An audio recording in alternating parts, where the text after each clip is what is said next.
If you think you can't be sued, I want you to think again, especially if you think you haven't done anything wrong. It has happened to me. It can happen to you. This video, I'm going to talk about the real life situation when I was sued and what you can do to prevent being sued when you go to sell your home. Hey, it's me, Katie, and I have sold almost $500 million in real estate. I've worked with thousands of people. And, I like to say that I've sort of seen it all, but I know I haven't. Today's video, I'm going to talk to you about a specific topic that was very difficult when it happened, and I'm going to share this with you so that you can prevent being sued in the future. This was years ago, and I had been representing a seller on a home. I was called into a listing presentation just like I normally would be in any situation. They interviewed a couple of agents and they decided to go with me. Now, this house was, I call it kind of like a surface shine house. If you guys have watched my channel before, you know what that means. It means like, oh, it kind of looks good on the outside, but when you kind of get into it, it's really not very good. So it was dirty. It was very deeply dirty.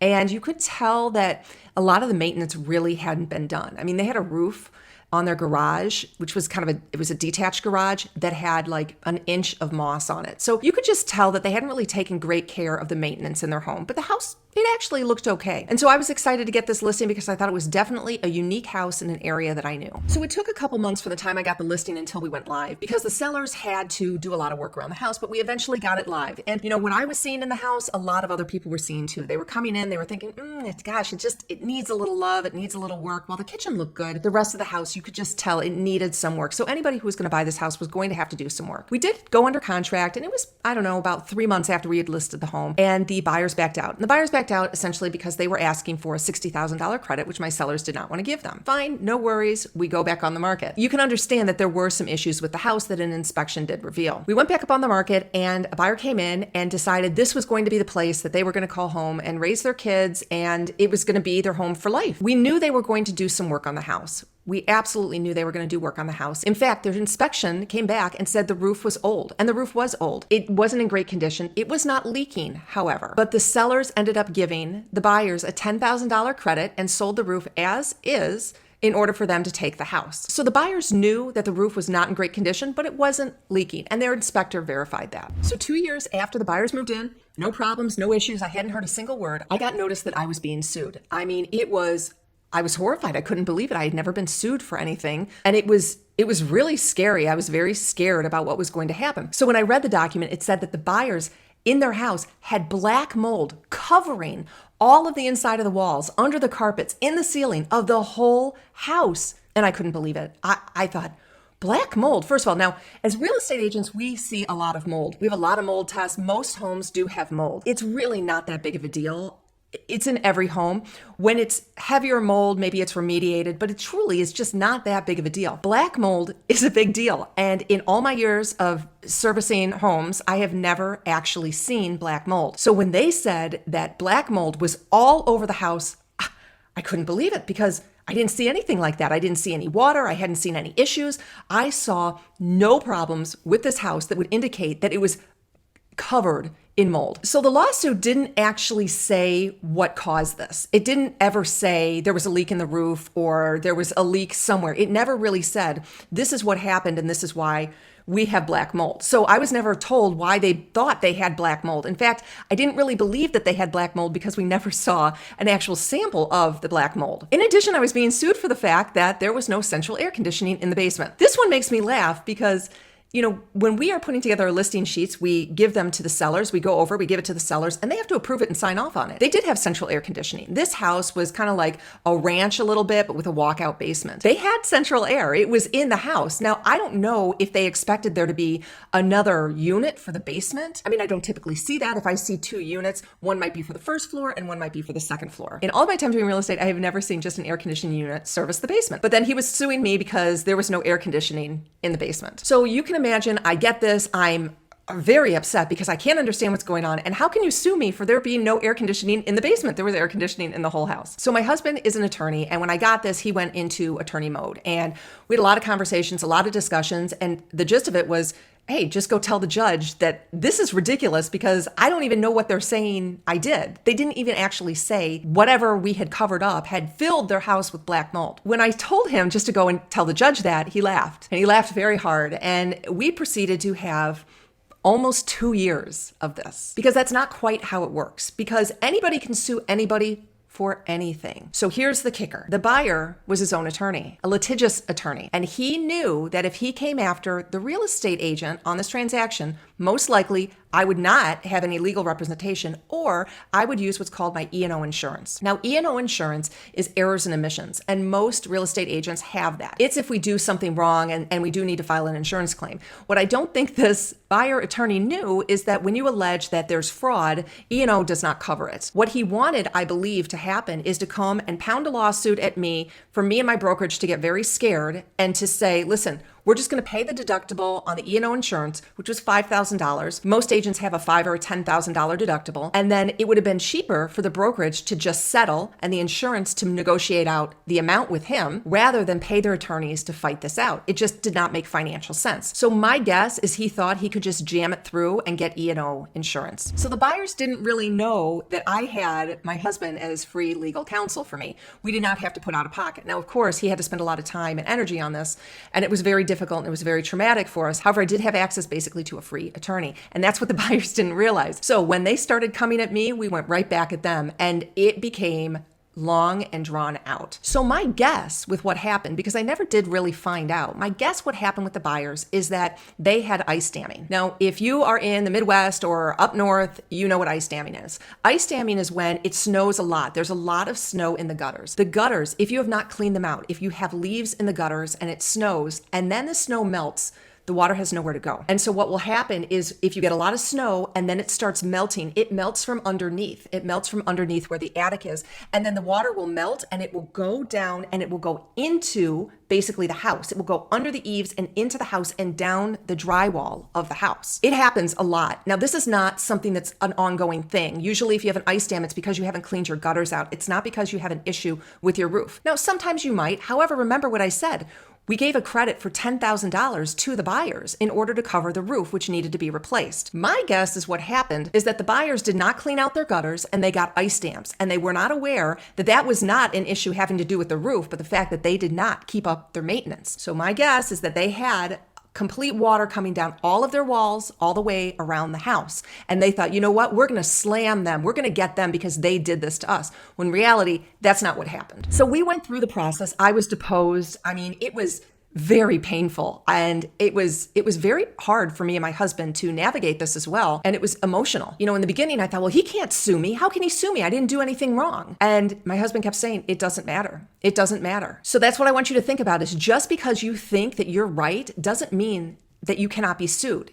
Especially if the person on the other side has access to free legal counsel. It is what it is. So we did get a judge and we did get a court date, and the judge ordered arbitration, which we had to go to. They had to depose all of these people, contractors and everything. And we went and had the arbitration. And guess who won? Before we get to that, I want to tell you about our seller's playbook. Please, it's so important that you download it. We've had over 6,000 people download our seller's playbook because it is so powerful. It's going to tell you exactly what you need to do when you go to sell your home. It's going to tell you what you need to update, what you shouldn't update. It's going to save you tens of thousands of dollars, I promise. Even if you're selling in 6 months, 6 years, or in 20 years, this book is what you need to help you be a profitable homeowner. And guess who won?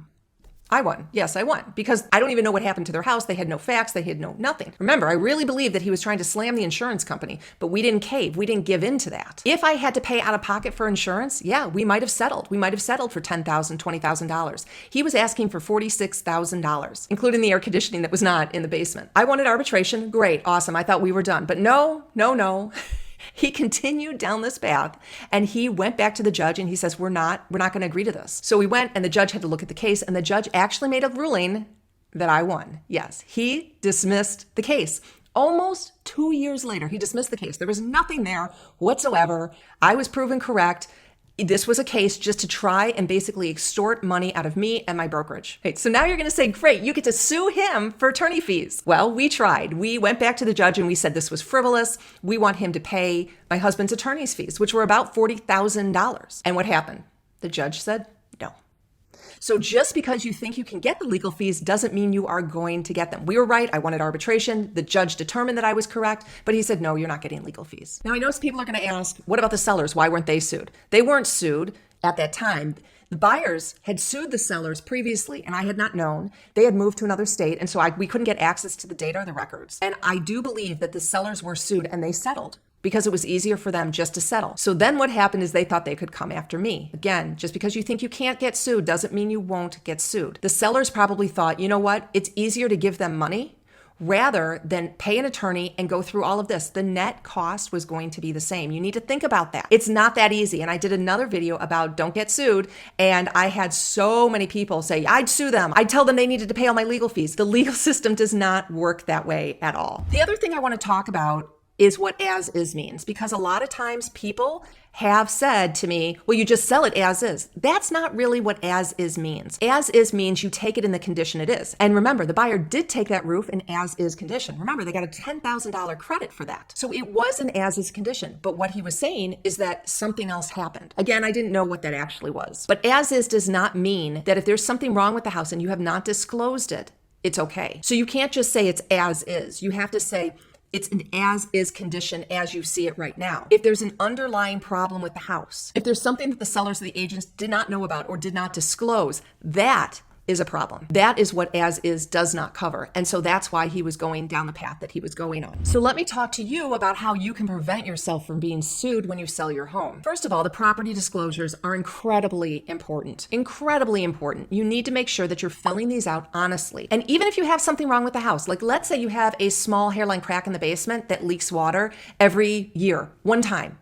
Don't hide it. Just put it on the disclosure. It doesn't mean somebody's not going to buy the house. And remember, if they make an offer and it's on the disclosure, they can't come back and ask for it during the inspection because you've already disclosed it. So even if you have something wrong with the house, it needs to go on the property disclosure. I want to make sure that you're putting it there and being honest. If you fix something, technically, it does not have to go on the disclosure. So for example, let's say you fixed that hairline crack and you fixed it maybe 2 months ago. But you haven't had a big rain, but you fixed it. Now you can say you're not aware of any leaking, which is true. However, you probably should indicate in the section below that says, we did fill a small crack that had leaking once a year, and we haven't had any since. So they'll be aware of it. You're doing this to protect yourself because, as I said, I've seen it. You need to make sure the disclosure is filled out accurately. And you also have to remember that sellers are the ones who are filling out the disclosure, which is another reason that I was being sued for a disclosure that I was not filling out. I directed my clients to fill it out truthfully.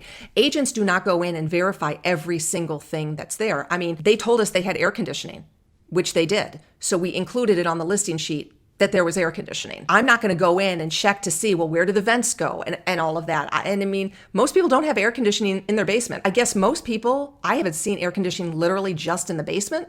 So if you've seen it, let me know, put in the comments below. But I certainly have not seen it. And I really want you to understand the legal risks. Because you think you can't be sued doesn't mean you won't be sued. At the end of this video, I'm going to direct you to my other video that I did a few months ago. It had a tremendous, hundreds of thousands of people watched it. It was about a seller that had a buyer who sued them, and the buyer walked away from the table at closing and didn't close, and the buyer still won. The buyer still sued the seller and walked away. So make sure at the end of this video, you watch the next one that's coming up. You won't believe the story, I'm telling you. And this is my story. All these other agents have actually stolen my story and put it on their channels because it's so hard to believe. So make sure at the end of this video, you click on the next one, don't be sued. I also want you to think about the impact this is gonna have on your personal life if you do get sued. And it might be better for you in the long run if you do get sued to settle. I'm telling you, I mean, if I had paid out of pocket $40,000 just to have this dismissed, can I afford that? What about my relationship with my family, the stress, the 2 years that I went through with this? Is that worth it to you? So sometimes I know people say, I would never give them any money. You might not give them money, but you might have to because it's going to be a lesser cost for you in the end. I hate to say it. There are just some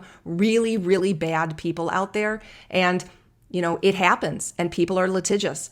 And it happens. I want you to make sure you're keeping your documentation, okay? I want to make sure that you're having all of your records that are accurately done. Don't misstate anything. In my other video, I talk about the sellers who said their windows were newer.